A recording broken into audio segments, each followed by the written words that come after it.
Hello everyone, Diaz ওয়ার্ল্ডের নতুন একটি ব্লগে সকলকে আবারও স্বাগত জানাই। আশা করি প্রত্যেকে খুব ভালো আছো। এই গরমে প্রত্যেকে বেশি বেশি করে নিজের খেয়াল রেখো আর বেশি করে জল খেও।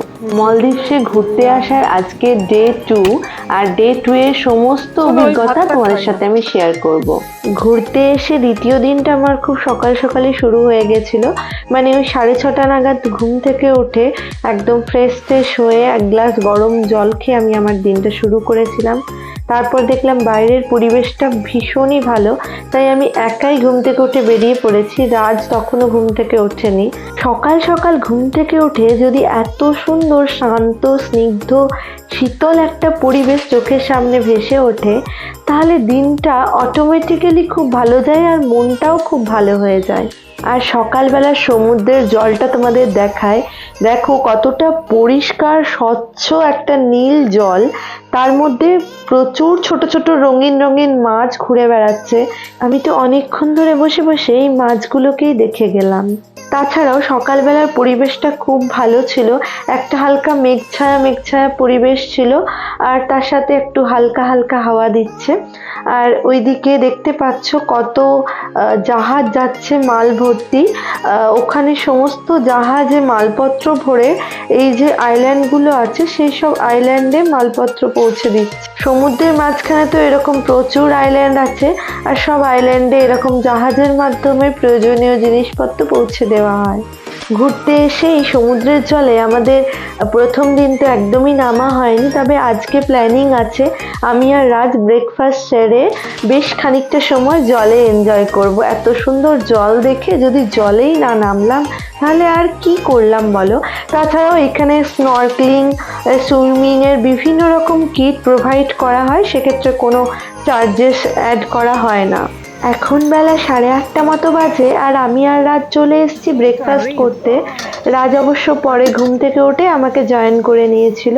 আর এখানে দেখো প্রচুর ব্রেকফাস্টের আইটেম রয়েছে, চিকেন কারি, চানা কারি, তড়কা, চাপাতি থেকে শুরু করে বিভিন্ন ফ্রুটস, বেকারি আইটেম, এগুলো তো কম্পালসারি সবসময় থাকেই।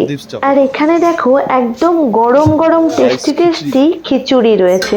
সত্যি খিচুড়িটা খেতে খুব ভালো ছিল।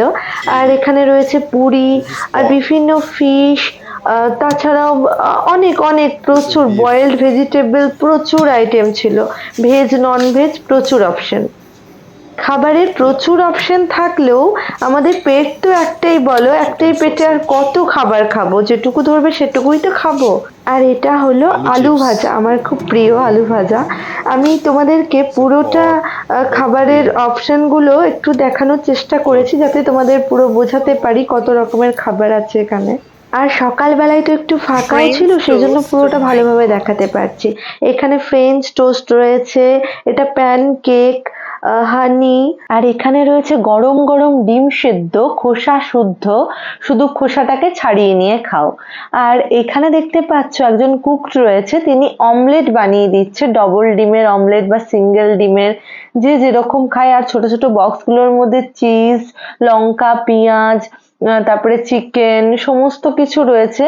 যে যেরম ভাবে বলবে, যা যা দিয়ে বানিয়ে দিতে বলবে তাকে ঠিক সেইভাবেই এনারা তৈরি করে দেবে। কেউ কেউ আছে প্লেন অমলেট খেতে ভালোবাসে, কেউ কেউ সবকিছু মিক্স করে খেতে ভালোবাসে, কেউ একটু এক্সট্রা চিজ দিয়ে, তো সেইভাবে এনারা গরম গরম বানিয়ে দেবে। আর এখানে রয়েছে একদম ঠান্ডা ঠান্ডা ফ্রুট জুস।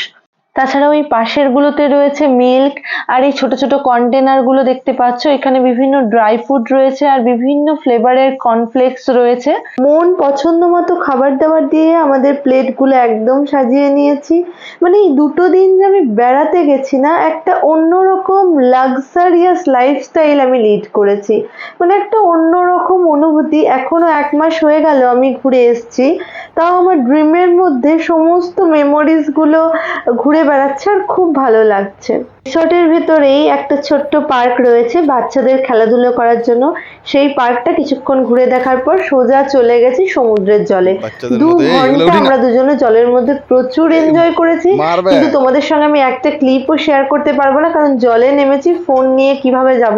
আমরা দুজনেই ফোনগুলো ভিলার মধ্যে রেখে দিয়ে গেছিলাম। 2 ঘন্টা জলের মধ্যে ঝাঁপিয়ে প্রচুর খিদে পেয়ে গেছিল, তাই রুমে গিয়ে একদম ফ্রেশ হয়ে আমাদের রুমের সমস্ত প্যাকিং করে নিলাম, কারণ আমরা আজকে ওয়াটার ভিলাতে স্টে করব, সেই জন্য এই যে বিচ ভিলা সেটা আমরা ছেড়ে দিলাম। তো সেই সব জিনিসপত্র একটু গোছগাছের ব্যাপার ছিল, সেগুলো করে সোজা লাঞ্চ করতে চলে এসেছি। যথারীতি দুপুরের মেনুতেও প্রচুর খাবার দাবার ছিল, আর প্রত্যেকটা খাবার একদম গরম গরম আর ফ্রেশ। এই ব্যাপারটাই আমার সব থেকে ভালো লেগেছে।